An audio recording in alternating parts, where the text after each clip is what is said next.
नमस्कार, स्वागत है आपका 18 स्वदेश पर। आप देख रहे हैं वादा को लेकर हमारा खास शो एफएनओ जंक्शन और आपके साथ में हूं अभिषेक सत्यव्रतम। बाजार ने आज हफ्ते की कमजोर शुरुआत की क्योंकि वीकेंड पर बहुत सारे ऐसे नतीजे आए थे जो बाजार की दशा और दिशा तय करने वाले थे। लेकिन कमजोर नतीजों के बाद हमने देखा कि आईसीसी बैंक और रिलायंस के शेयर 3% टूट गए और स्वाभाविक सी बात है कि चूंकि इंडेक्स की हैवी वेट है, इसके चलते बाजार पर प्रेशर आया। निफ्टी पौने 200 अंक नीचे है। 25,500 के आसपास हम देख रहे हैं कि काफी टाइम से टिका हुआ है। निफ्टी बैंक की बात करें तो गिरावट है करीब करीब 400 अंकों के आसपास की। लोअर लेवल से थोड़ी सी रिकवरी तो है, लेकिन अब चूंकि गिरावट दोनों बड़े शेयरों में है, आईसीसी बैंक और एचडीएफसी बैंक के चलते आप निफ्टी बैंक में भी रिकवरी देखेंगे नहीं। एडवांस डिक्लाइन रेशियो बेहद कमजोर। अगर एक शेयर चढ़ रहा है तो उसके 3 से ज्यादा शेयर उसके मुकाबले आज बाजार में गिरावट का शिकार हो रहे हैं। निफ्टी का टॉप गेनर है इंटरग्लोब एविएशन, 3.5% ऊपर ये शेयर है क्योंकि डीजीसीए ने जो जुर्माना लगाया है 22 करोड़ रुपए का, वो अनुमान से मतलब कम है, कोई ज्यादा खास हिट नहीं आएगा। इसके चलते हम देख रहे हैं कि लोअर लेवल से थोड़ी बाइंग आ रही है। टेक महिंद्रा नंबर इसके अच्छे आए थे, तो टेक महिंद्रा दूसरा सबसे ज्यादा चढ़ने वाला शेयर है निफ्टी में। और अगर हम वायदा की बात करें तो सीजी पावर को एक बड़ा ऑर्डर मिला है डेटा सेंटर कारोबार के लिए और 5% ये शेयर ऊपर आपको नजर आएगा। लेकिन जहां पर एक्सीडेंट्स हैं आप देखेंगे विप्रो करीब 7% नीचे। इसके अलावा वायदा में आरबीएल बैंक भी करीब करीब 7-7.5% नीचे आपको कारोबार होता हुआ नजर आएगा। तो हेवी वेट्स टूट रहे हैं और बाजार का मूड है आज खराब क्योंकि Q3 के अर्निंग से बाजार को उम्मीदें काफी ज्यादा थी। तो इस शो में हम आपको बताएंगे कि वायदा में आपको पोजीशन अपनी किस तरह से रखनी है, क्या ट्रेंड्स बन रहे हैं, आंकड़े क्या सजेस्ट कर रहे हैं, इन चीजों पर हम अपने एक्सपर्ट से समझेंगे और आपके लिए बढ़िया ट्रेड्स भी समझने की कोशिश करेंगे। लेकिन पहले जरा ये देख लेते हैं कि एफएनओ में चढ़ने वाले शेयर कौन से हैं। चढ़ने वाले शेयरों की बात करें तो सीजी पावर है, इंडिगो है, टेक महिंद्रा, पॉलीकैब, पीवी फिनटेक, ये कुछ शेयर्स हैं जहां पर आज हम अप मूव देख रहे हैं 3 से 5% के आसपास का। लेकिन अगर हम गिरने वाले शेयरों की बात करें तो NCC, Reliance, Godrej properties, Wipro, RBL bank, ये कुछ शेयर्स हैं जहां पर 3 से 7% की गिरावट आज के सत्र में हो रही है। लेकिन चलिए सीधे अपने एक्सपर्ट को जोड़ते हैं और उनसे समझते हैं कि बाजार में आपकी रणनीति आज के सत्र में क्या होनी चाहिए। हमारे साथ जुड़ गए हैं रेलिगेयर ब्रोकिंग के senior vice president Ajit Mishra. Ajit ji, बहुत शुक्रिया आपका समय देने के लिए। स्वागत है आपके 18 स्वदेश पर। अजीत, जिस तरह से हम देख रहे थे कि फॉर्मेशन वायदा में हो रहा था कि 25,000 फिर 25,000 की 25,500 25,000 के पुट में जो कंसंट्रेशन जो बिल्ड हो रहा था, बाजार ने चाल भी वैसी ही दिखाई और नतीजों ने आग में घी डालने का काम कर दिया है। आप जरा बताइए कि बाजार यहां से आपको कहां जाता हुआ दिख रहा है और स्ट्रेटजी इंडेक्स की क्या होनी चाहिए। शुक्रिया अभिषेक बिल्कुल। देखिए, लास्ट वीक कहीं ना कहीं जो टसल थी 25,600 के पास, जो 100 ईएमए का जो मार्क है डेली चार्ट पे, उसको कहीं ना कहीं निफ्टी बुल्स डिफेंड करने की कोशिश कर रहे थे। But at the same time 25,900 26,000 का जोन ये बहुत स्ट्रॉन्ग रेजिस्टेंस क्रिएट कर रहा था। तो एक डिक्लाइन के बाद जब इस तरीके का पॉज होते हैं जहां पे वोलेटिलिटी रहती है, और लास्ट ट्रेडिंग सेशन में आपने करीब करीब डे लोस के पास में बंद किया था, 100 ईएमए के पास बंद किया था, तो वो कहीं ना कहीं इंडिकेशन था कि शायद अभी नेगेटिविटी और बढ़ेगी। और वही चीज हमने आज देखने को मिली पोस्ट अर्निंग्स। जियोपॉलिटिकल सिनेरियो का एक बहाना मिला मार्केट को और हमने 25,600 को सरेंडर कर दिया। अब बेसिकली क्योंकि कल एक्सपायरी का सेशन है, वीकली एक्सपायरी का, तो 25,500 के पास जो पुट राइटर्स हैं वो कहीं ना कहीं कोशिश कर रहे हैं थोड़ा सा पोजीशन को डिफेंड करने के लिए। कुछ ज्यादा एग्रेसिव पोजीशनिंग अभी तक नहीं हुई है। अगर अपने 500 को सरेंडर किया है तो 400 तक के लेवल्स, तो बेसिकली आपको ये 25,400 500 का जोन ये सपोर्ट की तरह एक्ट करता हुआ मिलेगा। अच्छी बात यहाँ पे अभिषेक क्या हो रही है कि बैंकिंग उसने अभी तक अपने आप को सरेंडर नहीं किया है इन बेरिश फोर्सेस पे।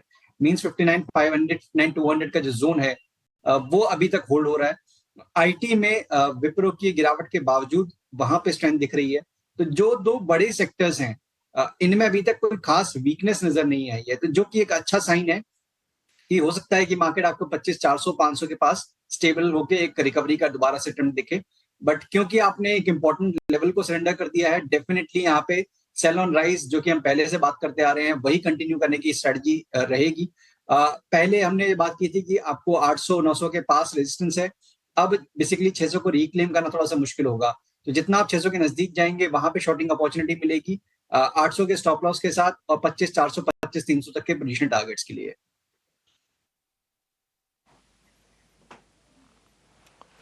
ठीक है, ठीक है, ये निफ्टी को लेकर स्ट्रेटजी होगी। और आप ये देखिए कि बाजार में मतलब ना ऊपर जाने में ना बहुत ही दिक्कतों का सामना करना पड़ेगा क्योंकि 25,600 से लेकर 25,800 के बीच में। अब ये कहने को तो 200 पॉइंट हैं, लेकिन इसको क्रॉस करना ना बड़ा मुश्किल दिखाई दे रहा है, क्योंकि करीब 3.5 लाख कॉन्ट्रैक्ट्स का ओपन इंटरेस्ट है कॉल साइड में 25,800 के लेवल पर। 26,000 तो बहुत ही दूर दिखाई दे रहा है। तो आपको यहाँ से शॉर्ट की ही रिकमेंडेशन के साथ जाने की सलाह है जीत की, और टारगेट होगा 25,300 से 25,400 का, और 25,800 का स्टॉप लॉस लगा के आप चलिए। 25,800 की बात मैं इसीलिए कर रहा था क्योंकि वो एक बहुत क्रूशियल लेवल है। तो ये रणनीति आपके लिए होगी इंडेक्स पे। अजीत, अगर हम निफ्टी बैंक की बात करें तो रिलेटिवली निफ्टी बैंक बेहतर है।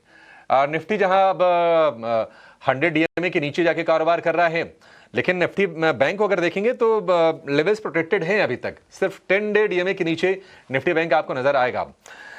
निफ्टी बैंक को लेकर राय क्या होगी? हालांकि आज आईसीसी बैंक में जो क्रैक आया है ना, उससे थोड़ी सी चिंताएं जरूर बढ़ी होंगी ट्रेडर्स की।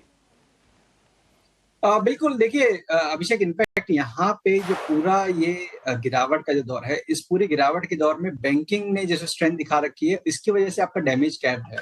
इसकी वजह से बीच बीच में आप रिबाउंड देख रहे हैं। अगर बैंकिंग में वो सिचुएशन नहीं होती, जैसे कि आपने 58,700 जहां से कि प्रीवियस स्विंग लो था, वो आपने डिफेंड करते हुए बैंकिंग में ये रिकवरी देखी है। अभी आप 20 ईएमए के ऊपर हैं, जो कि करीब 59,500 के पास है।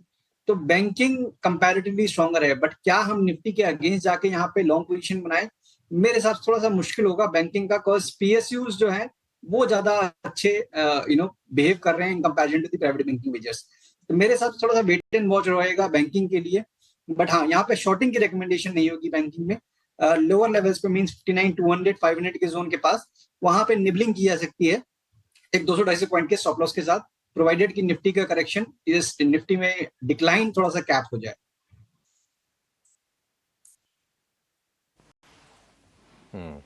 ठीक है, निफ्टी बैंक को लेकर ये भी, लेकिन निवेशकों के लिए दुविधा वाली बात पता है क्या है? दुविधा वाली बात यह है कि हमारी जो जीडीपी ग्रोथ है वो स्ट्रांग है, रेटिंग एजेंसीज का कन्विक्शन भी है।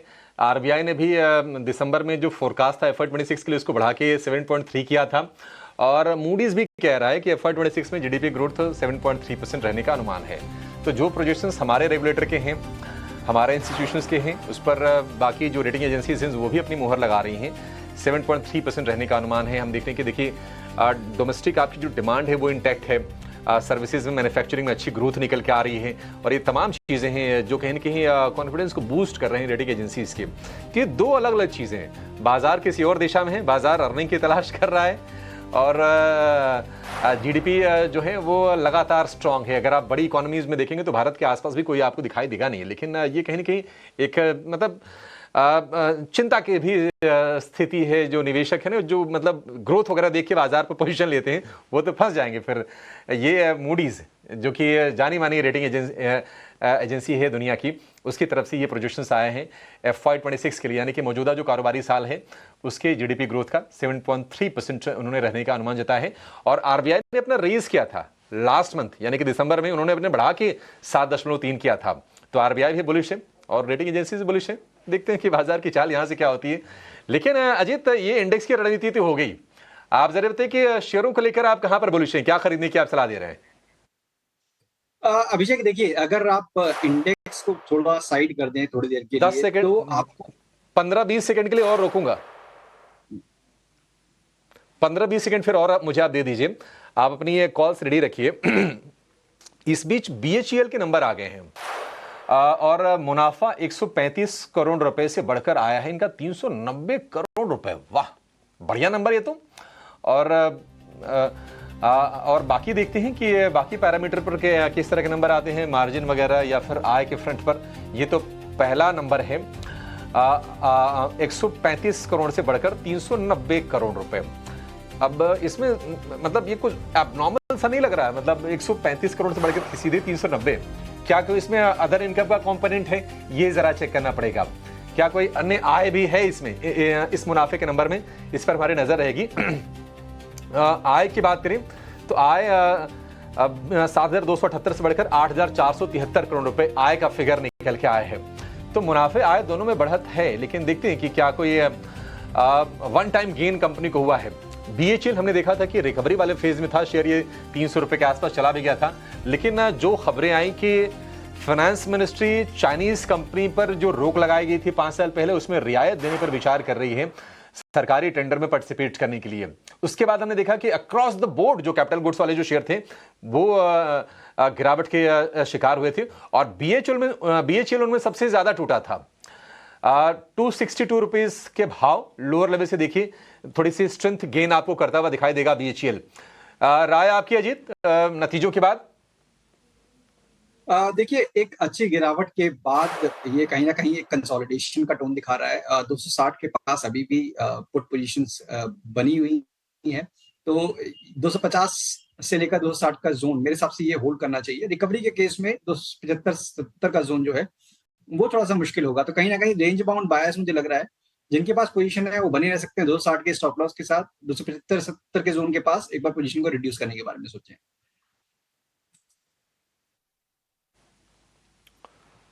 ठीक है, बीएचईएल को लेकर ये भी हो गया। 1% नीचे आपको ये शेयर दिखाई देगा। अजीत फिर आप कंप्लीट कर लीजिए। सर बताइए कि आपकी नजर बाजार में कहां पर है, कहां पर आपको मौके दिख रहे हैं?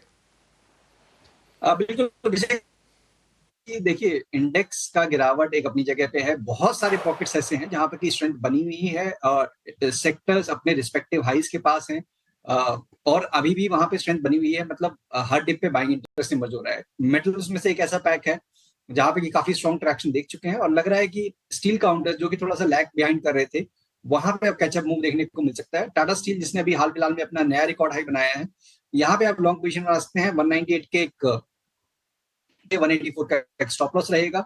और lupin from the defensive basket जहां पे की कंपैरेटिवली बेटर परफॉर्मेंस चल रही है with in the pharma space, अपनी शॉर्ट टर्म एवरेजेस के पास कंसोलिडेट कर रहा है, तो यहाँ से रिस्क रिवॉर्ड अच्छा एक इंडिकेशन है कि 2130 के स्टॉप लॉस के साथ करीब 2250 तक के पोजीशनल टारगेट्स के लिए लिपिन को भी आप एक्यूमुलेट कर सकते हैं। ठीक है, बढ़िया है कि तो जहां पर मौके हैं आपके लिए तेजी के साइड के, जहां पर लॉन्ग आप कर सकते हैं, वो स्टॉक्स आपको अजीत बता दिए हैं। आप इन पर अमल करके आप पैसे बना सकते हैं। टाटा स्टील 198 की टारगेट, 188 रुपये का भाव आपको दिखाई देगा, वहां से 10 रुपये ऊपर के टारगेट और 4 रुपये नीचे के स्टॉप लॉस है टाटा स्टील के लिए। टाटा स्टील और लुपिन ये 2 शेयर हैं अजीत के रडार पर। चलिए एक छोटे से ब्रेक ले रुकेंगे। ब्रेक के बाद जब लौटेंगे तो आपको ये बताएंगे कि आज कहां पर लॉन्ग पोजीशंस बन रही हैं, कहां पर शॉर्ट कवरिंग का सपोर्ट है, कहां पर हम देख रहे हैं कि लॉन्ग अनवाइंडिंग हो रही है और कहां पर फ्रेश शॉर्ट्स हो रहे हैं। ये तमाम चीजें कुछ और शेयर हम छानने की कोशिश करेंगे। वायदा में आप कहीं जाएगा नहीं।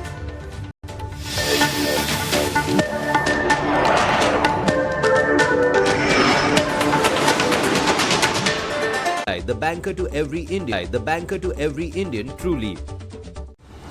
Co-powered by the all-new Kia Seltos, badass forever. Knowledge partner Deloitte. A tall cappuccino with caramel syrup and cardamom. Sure. A tall cappuccino with caramel syrup and cardamom. Sure. Tall alfacino with camel ka soup and cardi mom.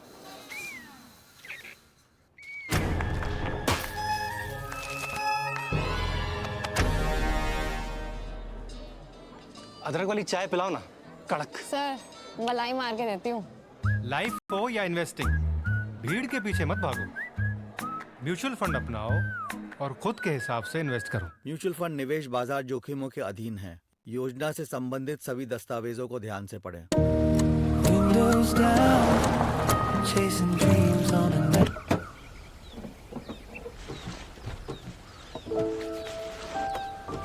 Skoda Super Care और 180 से अधिक शहरों में मौजूद हमारे बढ़ते network के साथ you never drive alone. Skoda। Imtiaz ji के फादर को बीमारी के कारण अचानक हॉस्पिटल में एडमिट होना पड़ा। पॉलिसी बाजार की टीम ने हॉस्पिटल पहुंचकर लाखों का क्लेम अप्रूव करवाने में पूरी हेल्प की। पॉलिसी बाजार पर 1 करोड़ का हेल्थ इंश्योरेंस सिर्फ 550 रुपए महीने से शुरू। आपके किचन में सब कुछ वाटरप्रूफ प्लाई से बना हुआ है, सो रिलैक्स। ग्रीन प्लाई का ultimate waterproof ply, waterproof interiors का रिप्लाई। एयू करंट अकाउंट के साथ मिलता है free UPI QR, overdraft facility और एक ही ऐप से बैंक के सारे काम। एयू, सोच बदलो और बैंक भी।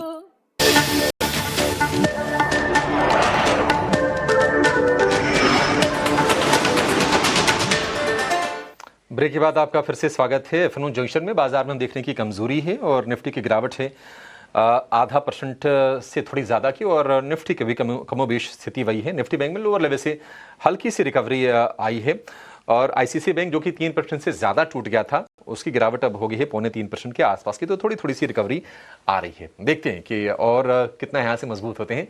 लेकिन चलिए बातचीत कर लेते हैं उन शेयरों की जहाँ पर आज हम वायदा में तेज़ी देख रहे हैं। तेज़ी दो वजहों से, नए लॉन्ग्स बन रहे होंगे और शॉर्ट्स कवर हो रहे होंगे। तो पहले बात करेंगे उन शेयरों की जहां पर हो रही है ताजा खरीदारी।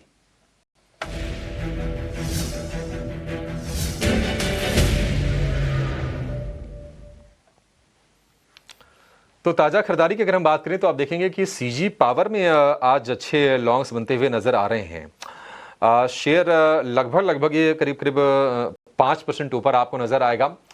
एक बड़ा ऑर्डर इनको मिला है 900 करोड़ रुपए का डेटा सेंटर के कारोबार के लिए। टेक महिंद्रा की बात करें तो वहां पर भी हम देख रहे हैं कि वाई एडिशन लगभग 2-2.5% के आसपास का है टेक महिंद्रा में, और शेयर करीब 3% ऊपर आपको नजर आएगा। पीबी फिनटेक ये लगातार टूट रहा था शेयर, लेकिन आज ये ना सिर्फ गिरावट थमी है बल्कि नए लॉन्ग एडिशंस भी हो रहे हैं। शेयर करीब 3% ऊपर है। और हिंदुस्तान जिंक कहानी वही, चांदी चमक रही है तो हिंदुस्तान जिंक चल रहा है। आज 3% ऊपर आपको हिंदुस्तान जिंक का भी शेयर नजर आएगा, और कुछ नए लॉन्ग्स भी इसमें ऐड हो रहे हैं हिंदुस्तान जिंक के शेयर में। लेकिन मैंने पहले रहा पीवी फिनटेक पर लेना चाहूंगा। जी अजीत, 3% के गेंस, क्या आपको लगता है कि बिकवाली का दौर थम गया, पीवी फिनटेक चलने के लिए तैयार है, या फिर चिंताएं बरकरार हैं? अभिषेक, देखिए यहाँ पे पीवी फिनटेक डेफिनेटली थोड़ा सा स्टेबल लग रहा है, कंसिडरिंग कि जिस तरीके से अभी हमने देखा था एक अच्छी गिरावट from the recent highs, consolidation range का एक ब्रेकआउट बेसिकली अटेम्प्ट करने वाला था ये, और वहां से गिरावट आई थी। 100 EMA के पास वीकली चार्ट्स पे आके थोड़ा सा स्टेबलाइज होता हुआ नजर आ रहा है। मींस 1580-90 का जोन है, यहाँ पे मल्टीपल सपोर्ट्स हैं, तो एक रिकवरी डेफिनेटली अटेम्प्ट कर सकता है, जो कि स्टॉक करीब 1740-1760 तक के लेवल तक ले जाए। तो यहाँ पे आप बने रह सकते हैं, फ्रेश पोजीशन बना सकते हैं एक रिबाउंड के लिए 1640 के स्टॉप लॉस के साथ, 1740-1760 के टारगेट्स के लिए।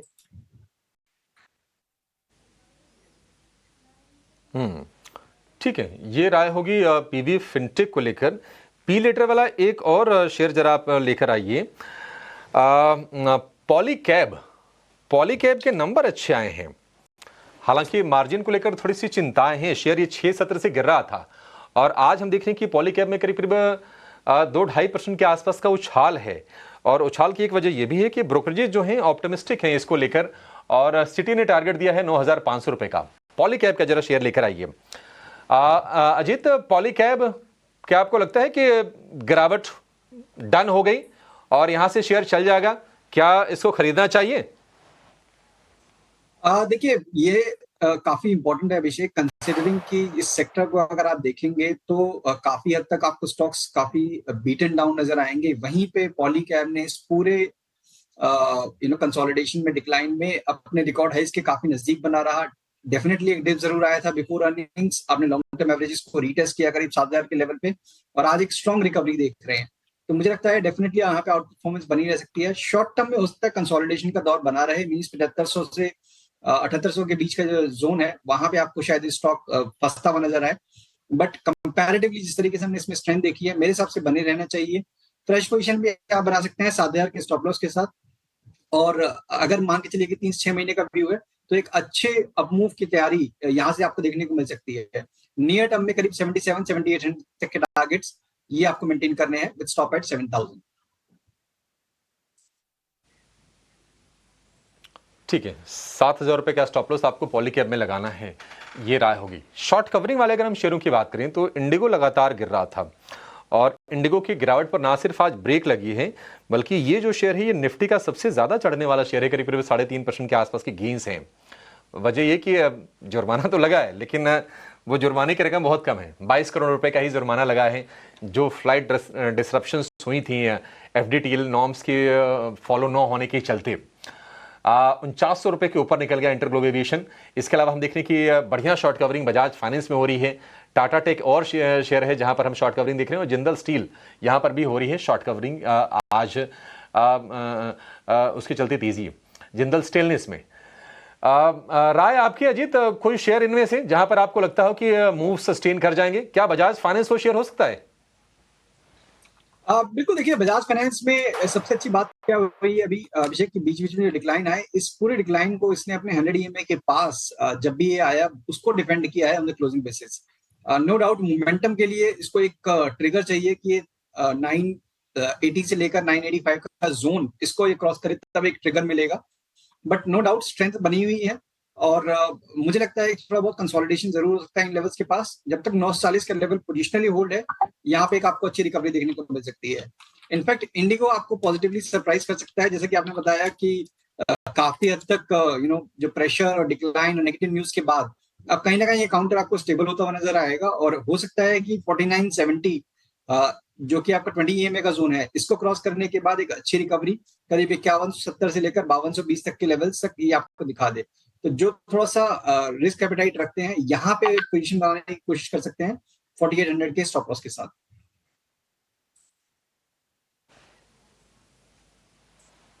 ठीक है, ये राय होगी इंटरग्लोब एविएशन को लेकर। लेकिन जरा बातचीत करते हैं उन शेयरों की जहां पर ताज़ा बिकवाली हो रही है और क्लियरली आज तो खैर सभी की नजरें जा रही होंगी विप्रो पर और आरबीएल बैंक पर, क्योंकि गिरावट दोनों शेयरों में 7-7.5% के आसपास की है। बाकी एल&टी फाइनेंस के पीआईटी टेक ये कुछ और शेयर हैं जहां पर आज हम नरमी देख रहे हैं, जहां पर शॉर्ट्स ऐड हो रहे हैं और जहां पर अनवाइंडिंग हो रही है। अल्केम हो गया, वोडाफोन आइडिया हो गया, आइनॉक्स विंड हो गया, पेटीएम हो गया, यहाँ पर हम देख रहे हैं कि तेजी के सौदे करते हुए दिखाई दे रहे हैं। विप्रो और आरबीएल बैंक दोनों में अजय चिंता की बात यह है ना कि अग्रेसिव शॉर्ट्स ऐड हो रहे हैं। ओपन इंटरेस्ट देखेंगे तो लगभग 17% का ओपन इंटरेस्ट इजाफा आरबीएल बैंक पे हो और विप्रो में करीब 18-19% के आसपास का उछाल है। क्या आपको लगता है कि फर्दर ये गिरेंगे विप्रो और आरबीएल बैंक? और इसके अलावा कोई शेयर आपको जो शॉर्ट के लिए सही लग रहा हो यहाँ से? देखिए, पहले विप्रो की अगर बात करें तो अभिषेक चैलेंज डेफिनेटली है ही, बिकॉज आप देखते हैं जबकि लार्ज कैप नेम की बात आती है तो यहाँ पे अंडर परफॉर्मेंस काफी लंबे टाइम से चलती आ रही है। बीच में नो डाउट एक अच्छी रिकवरी आई थी बट वो सस्टेन नहीं हुई। करेक्शन 300 से लेकर 200 आने में ज्यादा टाइम नहीं लगा। पोस्ट रिजल्ट जिस तरीके से डिक्लाइन को अभी झेल रहा है, मुझे लगता है 240-235 का जोन ये लोअर बैंड रहेगा। ऊपर पे करीब 260 तक जाते जाते स्टॉक आपको थमता हुआ नजर आएगा। तो ब्रॉडली इसी रेंज में ही आपको ये स्टॉक शायद ट्रेड करता हुआ नजर आए। तो मेरे हिसाब से अभी इसको अवॉइड करना चाहिए। इनफैक्ट अगर आप देखेंगे तो टीसीएस भी कहीं ना कहीं अंडर परफॉर्म कर रहा है with in the large cap IT basket. तो एचसीएल टेक, जैसे कि हमने शो की शुरुआत में बात की थी कि वहां पे आउट परफॉर्मेंस कंटिन्यू रह सकती है। और उसके बाद फिर इन्फोसिस जो लार्ज कैप आईटी नेम्स में से जिसको आप देख सकते हैं। दूसरा स्टॉक एक बार आप दोबारा से शेयर करेंगे अभिषेक?